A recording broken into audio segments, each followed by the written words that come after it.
Hi, welcome to ShowMeTheCurry.com. I'm Anuja. And I'm Hital, and today we're making a creamy mushroom soup.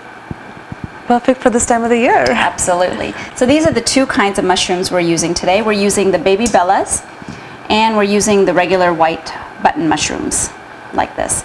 But it's entirely your choice. If you're fond of one or the other, you can switch it to just one type of mushrooms, but we feel that the baby bellas have a little more texture to them. Yeah. And so you get a little more texture in your soup. Right. And one of the things we wanted to mention was, mushrooms, usually when you have to wash them, everybody kind of wonders how to do it. So here's a little tip. Usually what they say is you should take a damp cloth and just wipe off mud and the residue from the mushroom till it's clean, and that's how you're supposed to do it. But if you're really uncomfortable doing that and you want to make sure it's nice and clean, which we sometimes do. Yeah. This is what you do. You take it under running water and hold it upright under the flowing water and just kind of wipe off all the residue from the top. Do not flip it around, do not dunk it in water, and just rub with your hand on the underside and just clean up. And that's about it, and just let it dry. Right. And mushrooms are like sponges, so if you dunk them in water and you keep them there for a while, they're just going to absorb all the water. Right. And we are going to be sauteing these, so it makes it that much harder to get rid of all that moisture in there. So this is how we're going to cut the mushrooms. Now they're all different sizes, as you notice.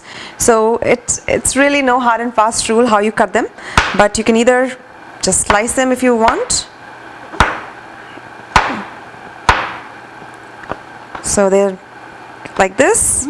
Or if you want them smaller, you can just cut it through the center over here. I think we're going to keep these like this, and the bigger ones we're going to cut through the center. Now, because we're sauteing these, they do lose a lot of their size as you're sauteing. So you just be sure you keep them a little bit on the bigger side, because they will kind of melt away. Yes. And if you're making for people who are not really fond of mushrooms, you can even chop them up finer, so nobody will know. So I'm going to carry on with this. So for this recipe, we're using shallots, and shallots are from the onion family, but they're a lot smaller. They're this small, and the reason we use this is they pack a lot of flavor. They're really, really intense, a lot more intense than your regular onions. But if you don't have these shallots, you can, perfectly okay to use regular onions too. But we're going to slice these thinly also. Yeah, I was going to say a lot more potent. Yeah.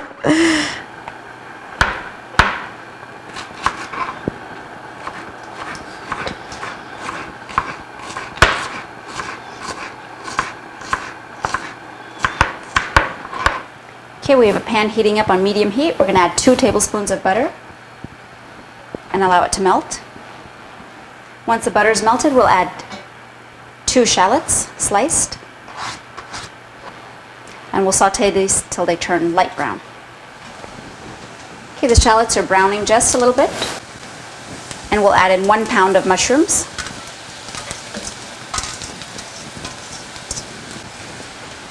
And we're going to saute these mushrooms on a medium-high until they start to brown. It's important to use a nice wide pan like this so you don't crowd your mushrooms.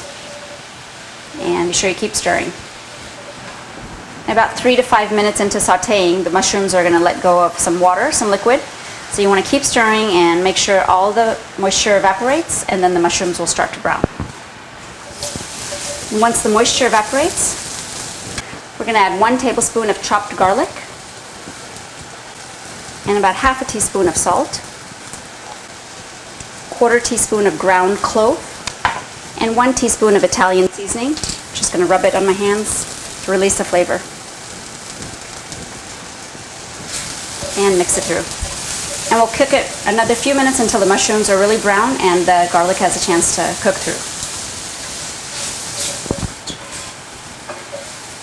Okay, and the mushrooms have a nice caramelization on them. So we'll switch off the stove and just drizzle a little bit of lemon juice to taste, about a teaspoon or 2, and just mix it through.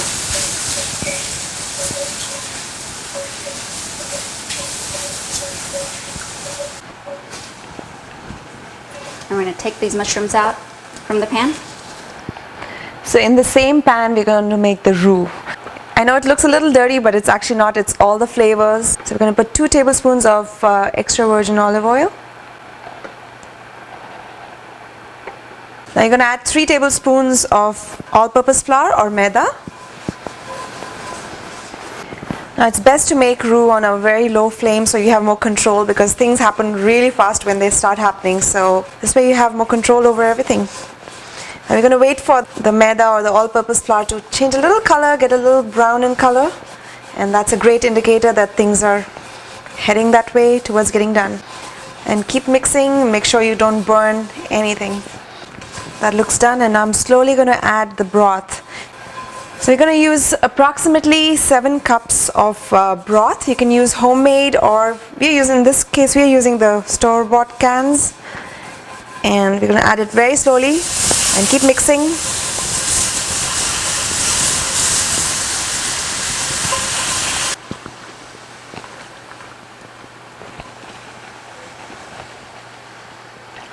I will just work and get the lumps out. You can use a flat spatula and just help it through a little bit. Now we can increase the heat to medium and add in the balance of the vegetable broth. Now we're going to increase the heat to a medium-high and allow it to come to a boil. And keep stirring so that it cooks evenly. So our vegetable broth is boiling right now, and we'd like the soup to be a little bit on the thicker side, so it's a nice rich and thick creamy soup. So what we're going to do is we have 2 additional tablespoons of all-purpose flour here. We didn't add this in the roux at the beginning, because the more flour you add at the beginning, the more oil you have to use, and we don't want to use any more oil. So we have just 2 more tablespoons here. We're going to add a little bit of water to mix it in. That's about a 1/4 cup of water. If you've ever done this before and you've put in flour into a hot liquid, you know that's a no-no. You'll have a very lumpy soup. So that's why we're going to mix this in like this, so it's a pourable consistency, and then we'll just drizzle it into the soup. While I'm pouring this mixture in, I'm going to keep stirring it. There you go, it's starting to thicken up already. So you're just going to let it boil for a little longer and let the flour cook. And this looks perfect. Let's look at the consistency. Perfect. And we're going to add in the mushrooms. Mix it in. And of course, if you want to spice things up a little bit, we've got some red chili flakes to taste, and mix. Just mix it in, allow the flavors to mix into the soup, and just allow it to come to a boil. And here's our final step. We have some half and half, and this is entirely to taste depending on how rich you want the soup to be. You can add a little or a lot. And you can use regular milk as well, and it works just as fine. Looks great. And last but not the least, some fresh black pepper. And mix it. Turn off the stove, and it's ready to serve. So our mushroom soup is ready, and it looks fantastic. Beautiful. Yes, so you can garnish it either with a little bit of cream, or some more black pepper, or some basil, or some cilantro. Really, honestly, the choice is yours. It's really hearty soup, and it's like perfect for any time of the year. Right, and you just have to have a little Italian bread or any kind of bread, and just dip it in, and it makes a complete meal. But you can use it as a side if you're making, if you're having even pizza or something as simple as that. I mean, this makes a great side and makes a complete meal then. So another thing we wanted to mention, you can actually change out we've done mushrooms, you can do asparagus, or you can do broccoli, or you can do Brussels sprouts. So either way, everything works out well. Yep. So enjoy this delicious and hearty, yummy mushroom soup, and join us again on another episode of ShowMeTheCurry.com. Adding a pinch of spice to your life.